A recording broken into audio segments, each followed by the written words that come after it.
உங்களுக்கு பரிசுத்த வேதாகமத்திலிருந்து ஒரு வசனத்தை வாசித்து அதன் நடுவில் பேச தேவன் உதவி செய்வாராக. மார்க்கு எழுதின சுவிசேஷம் 7ஆம் அதிகாரம் 14-15 என்ன சொல்லுகிறதுனா, பின்பு அவர் ஜனங்கள் எல்லாரையும் வரவழைத்து அவர்கள் நோக்கி, நீங்கள் எல்லாரும் எனக்கு செவி கொடுத்து உணருங்கள். மனுஷனுக்கு புறம்பே இருந்து அவனுக்குள்ளே போகிறது ஒன்றும் அவனை தீட்டுப்படுத்த மாட்டாது. அவன் உள்ளத்திலிருந்து புறப்படவில்லை அவனை தீட்டுப்படுத்தும் என்று ஆண்டவர் சொல்லுகிறார்.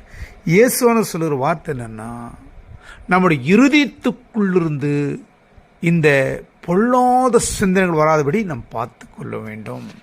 நம்முடைய வார்த்தைகள் யாரையும் புண்படுத்தக்கூடியதாய் இருக்கக்கூடாது.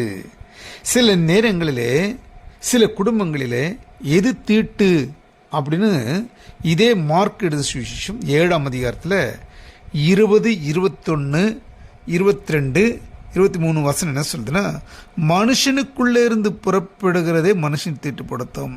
எப்படியெனில் மனுஷனுடைய இருதயத்துக்குள்ளிருந்து பொல்லாத சிந்தனைகளும் விபச்சாரங்களும் வேசிதனங்களும் கொலைப்பாதகளும் களவுகளும் பொருளாசைகளும் துஷ்டதனங்களும் கபடும் காம விகாரம் வன்கண்ணும் தூஷணமும் பெருமையும் மதிக்கேடும் புறப்பட்டு வரும்.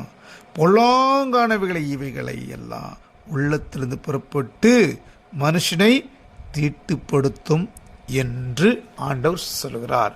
அப்போ பொல்லாத சிந்தனை நம்முடைய இருதயத்துக்குள்ளிருந்து வரவே கூடாது.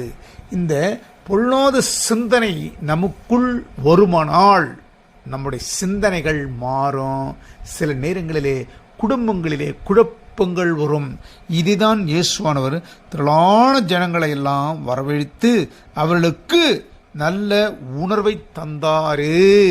இன்னைக்கு இவ்வளோ பேர் சந்தோஷமாக இங்கே உட்கார்ந்து நிற்கிறதுல பார்க்கும்போது எனக்கு ஒரு பெரிய சந்தோஷம். இன்னைக்கு யாரையும் மனசு நோக்கும்படியாக நாம் பேசக்கூடாது. குடும்பத்திலோட பிள்ளைகளை கூட ஞானமாய் பேசணும். சில நேரங்களிலே கணவர்களை மனைவிகள் ரொம்ப அநாகரிகமாக பேசுவாங்க, அவதூறாக பேசுவாங்க, மனசு கஷ்டப்படுத்தும்படியாக பேசுவோம். அப்படி பேசக்கூடாது.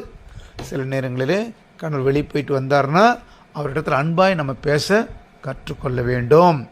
அவர் சில நேரங்கள் வெளியே போய் சுற்றிட்டு வந்தார்னா அவருக்கு சில கஷ்டங்கள் இருக்கும்.